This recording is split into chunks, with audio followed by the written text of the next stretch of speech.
Hello everyone. Today we will start another chapter of History of Class 6. Chapter number 6, the early states Janapadas and Mahajanapadas. Now in the exercises, first of all we have fill in the blanks. And first one is small tribal settlements ruled by Rajans were called, they were known as Janapadas. Second, there were 16 Mahajanapadas concentrated in the Dash plain. So, the 16 Mahajanapadas were concentrated in the Indo-Gangetic plain. Indo-Gangetic plain. Next, the most powerful Mahajanapada of the time was Magadha. Next, the chief of a republic state was known as a dash. He was known as Ganpati. Next, Taxila and Champa were major centers of Dash. So, Taxila and Champa were major centers of trade of that time. Next, Ajat changed the capital of Magadha from Dash to Dash. So, Ajat changed the capital from Rajgriha to Patliputra. Right? Now next are true or false. First one is the king of the Mahajanapada was elected by the people. This one is false as the position of the king was hereditary and king was not elected by the people. Next, the republic states were known as Gansangas. This one is true. Yes, the republic states were known as Gansangans. Next, the capital cities of Mahajanapadas had walled around them. This one is true, as at that time many of the cities, especially the capital cities of the Mahajanapadas, had wall of wood or brick or stone around them. This is also known as fortification. Next, fourth, the chief of a monarchy was known as Ganpati. This one is false, as the chief of republic was known as Ganpati. Right? Next, the Mahajanapada of Vaji was a monarchy. This one is also false, as the Mahajanapada of Vaji was a republic. Next are answer in brief. First one is define a state. For this, come to page number 46. On page number 46, the very last heading is what is a state. So we have to write from here, a state is a political organization that has sovereignty over a geographical area, that is, the government is free from outside control. Right? This is answer number 1. Now question number 2 is, what are the main sources of information about the later Vedic period? For this answer, come to page number 48. On page number 48, under the heading Sources of Information, we have to write from here our main sources of information for this period. It is written this period instead of this, right? For later Vedic period. So, our sources of information for later Vedic period are various Buddhist, Jain, and Vedic texts like the Jataka tales, the Brahmanas, the Upanishads, the Ramayans, and Mahabharata. Right? So this is our answer number 2. Question number 3 is, what is the type of pottery associated with the later Vedic period?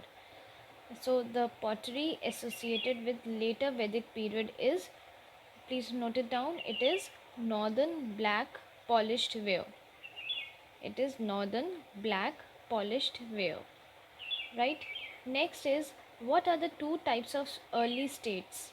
So you have to write the two types of early states are first monarchies and second republics.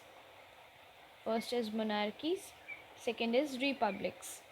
Next, give two examples of monarchies and two examples of republic states.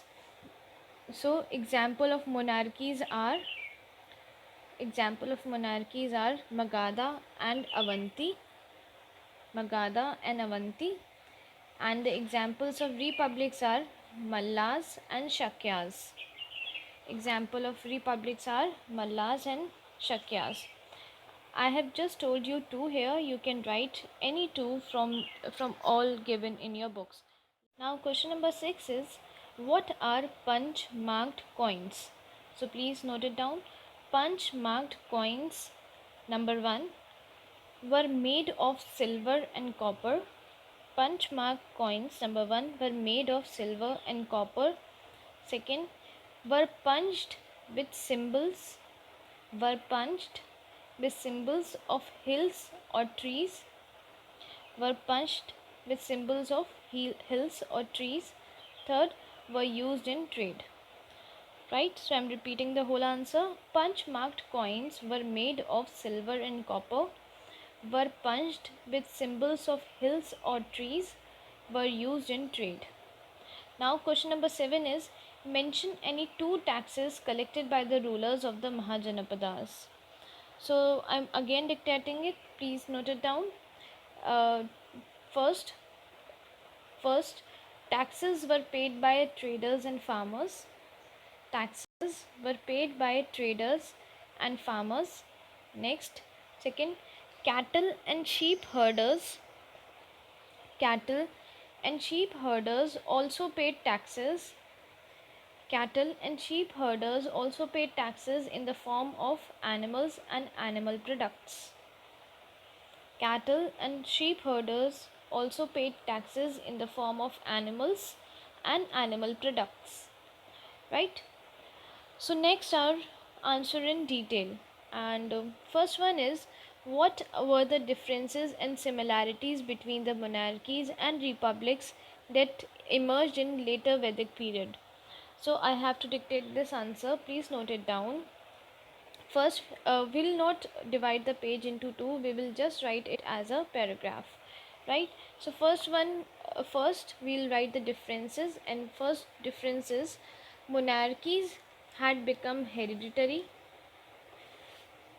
Monarchies had become hereditary, whereas in republics the people chose or elect their rulers. Whereas in republic the people chose or elect their rulers. Second, in the monarchies the state was all powerful. In the monarchies the state was all powerful, but in republics power was with the people. In republics, power was with the people. Third, in the monarchies, the king was considered divine, but not so in republic. In monarchies, the king was considered divine, but not so in republic. Next, unlike the powerful king of the monarchies, unlike the powerful king of the monarchies, the Ganpati was only a chief in the republics. The Ganpati was only a chief in the republic. So these were the 4 points of differences. Now write the similarities. The similarities, first one is, both the king and the Ganpati collected taxes. First one is, both the king and the Ganpati collected taxes. Next, both had strong armies. Both had strong armies. So this was our answer number 1. Now question number 2 is, write a brief note on Bimbisara and Ajatashatru. For this answer, come to page number 49 of your books. So on page number 49, under the heading Case Study Magadha, our answer will start from second line. It's written here, the first known ruler of this kingdom. So instead of this kingdom, write the first known ruler of Magadha. The first known ruler of Magadha was Bimbisara. He belonged to Haryanka dynasty. He belonged to Haryanka dynasty. So I'm repeating the first answer. First point will start from here. The first known ruler of Magadha dynasty, the first known ruler of Magadha was Bimbisara. He belonged to Haryanka dynasty. This is first point. Second point is, here it is written a capable ruler. So please write Bimbisara was a capable ruler. Second point is, Bimbisara was a capable ruler. He set up excellent administrative system and built an extensive network of roads and communication. Till communication, it is second point. Third point is, from here, he patronized He patronized both Jains and Buddhism. He patronized from here. After that, we have to write both Jains and Buddhism. This is third point, and fourth point will start from here. He strengthened his position by annexing the neighboring state of Anga. This is fourth point. So I am repeating all the four points. First point is the first known ruler of Magadha was Bimbisara. He belonged to Haryanka dynasty. Second, Bimbisara was a capable ruler. He set up excellent administrative system and built an extensive network of roads and communication. Third, he patronized Jains, both the Jains and Buddhism. Fourth, he strengthened his position by annexing the neighboring state of Anga. So these are the 4 points. Now for the second part of the answer number 2, that is write a brief note on Ajat Shatru. Come to page number 50, and on this page the very first line says Ajat Shatru, Bimbisara's son Ajat Shatru. So first point we have to write as Ajat Shatru was the son of Bimbisara. First point will start from here. Ajat Shatru was the son of Bimbisara, right? After the second point will start from here. He killed his father and seized the throne. Here, he killed his father and seized the throne. This is second point. Third point will start from here. Ajat Shatru was an efficient ruler and was considered fair and just. This is third point. Fourth point is, like his father, he he also had an interest in religious matters, especially in Buddhism. This is fourth point. Fifth point is Ajat Shatru shifted his capital to Patliputra. Sixth point is he annexed Kosala and Vriji. He annexed Kosala and Vriji. This is sixth point, right? I'm repeating all the 6 points of this answer. Ajat Shatru was the son of Bimbisara. He killed his father and seized the throne. Third point, Ajat Shatru was an efficient ruler and was also considered fair and just. Fourth point, like his father, he also had an interest in religious matters, especially Buddhism. Fifth point, Ajat Shatru shifted his capital to Patliputra. Sixth point, he annexed Kosala and Vriji. So this was your answer number 2. Now question number 3 is explain the growth of Magadha into a powerful state. For this answer, come to page number 50. On page number 50, we'll write this answer in points. First point is from here. Magadha had a very good supply of forest timber and elephants. This is first point. Second point is it had control over the land bordering Ganga, and this gave it ready access to trade. This is second point. Third point is Magadha controlled the important river port of Champa, which gave it advantage in matters of trade and in times of war.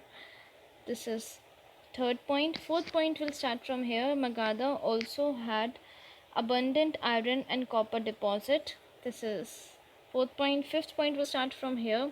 Magadha was located in fertile Gangetic plain. This helped the growth of agriculture and made Magadha prosperous. Right? So all these were the factors which worked out to make Magadha powerful than its rivals. Right? So this was our answer number 3. Now question number 4 is give an account of the governance in the republic citing a case study. So first we will write, I'm dictating, please note it down. The governance of republic was very different from that of the monarchies. The governance of republics was very different from that of the monarchies. And they are also asking that cite an example. So we will take the example of Virji. For the example, come to page number 50. So for an example, we will write from here. Virji was ruled by a confederacy union of 8 clans. The republic was governed by an assembly consisting of representatives of the 8 clans. The chairman of the assembly was called the Gan Pramukh, but the Gan Pramukh's position was not hereditary. Till here. After that, we will write from here decisions on important issues were taken after discussions were held in the assembly. If a decision could not be reached, the matter was put to vote. Right? So this was your answer number 4. So after question and answers, there are multiple choice question.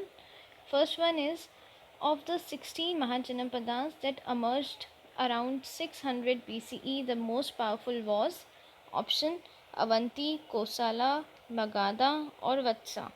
So the most powerful Mahajanapadas which emerged by 600 BCE was Magadha. So here the correct option is C, that is Magadha, right? Next is, in a monarchy, options are power was hereditary, that is, it was passed from father to child. People chose or elect their leaders. The assembly had a vital role to play in ruling the kingdom. And D point, the power lay with the people of the state, not with the ruler. So what happens in monarchy? In a monarchy, the power is hereditary, that is, it passed from father to child. So here correct option is A. Now third one is, some well-known republics were, then options are Magadha, Shakya, Kosala, Vraji. B option Gangdara, Magadha, Shakya, Malla. C option Vraji, Malla, Shakya, Yadav. Or D option Magadha, Avanti, Kosala, Chedi. So here correct option is C, that uh, the well-known republics were Vraji, Malla, Shakya and Yadav, right? So here correct option is C. Now the fourth one is, what led to the growth of new crafts around 600 BCE, and the options are people living in towns and cities needed an occupation that was not based on agriculture, or B, too many people turned to agriculture resulting in too much pressure on the land, forcing some farmers to take to new craft. C, since surplus food was now produced by farmers, some people could take up other craft. D, all of the above. So what was the reason that led to the growth of new craft around 600 BCE? It was due to, since surplus food was produced by farmers, some people could take up new crafts. So here correct option is C. Next, how did the formation of trade guilds help the traders? Options: it helped them get to know each other. The traders could charge a higher price for their products. By having rules and regulations and a code of conduct, the guilds helped to organize the traders and thus made them stronger. Or D, all of the above. So here correct option is C, that by having rules and regulations and a code of conduct, the guilds helped to organize the traders and thus made them stronger. Right? Now, sixth one is, why did Magadha emerge as the most powerful Mahajanapada? So options are, it was located in rich Gangetic plain which helped the growth of agriculture and made Magadha prosperous. B option says it had control over the ports of Champa which helped trade and in times of war. Next, it had rich iron and copper deposits which were needed for making weapons and agricultural tools. Or next, all of the above. So here correct option is D, that all these points uh, were responsible for making the Magadha a most powerful Mahajanapada during the time. Then seventh one is, which of these statements proves that Mahajanapada of Vaji was a republic? Options are A, it was located at the foothills of the Himalayas where most of the other republics of Vedic India were located. B, it was governed by an assembly which consisted of the representatives of the 8 main clans of Vaji. C, the chairman of the assembly was called hereditary. D, important decisions were taken after discussion in the assembly or through voting. So children, here first A, B, C, D, these 4 points are given, and after that 3 more points are given, and they ask whether A, B or C point is correct, or B, C or D point is correct, or C or D point is correct. So which all points are correct here? Here A, B and C, both of these all these 3 points are correct. So here the correct option is this one, A1, that first one. that A, B, C, all these 3 points are correct, right? All these 3 points prove that the Mahajanapada of Vaji was a republic, right? So on this note, we have completed this chapter number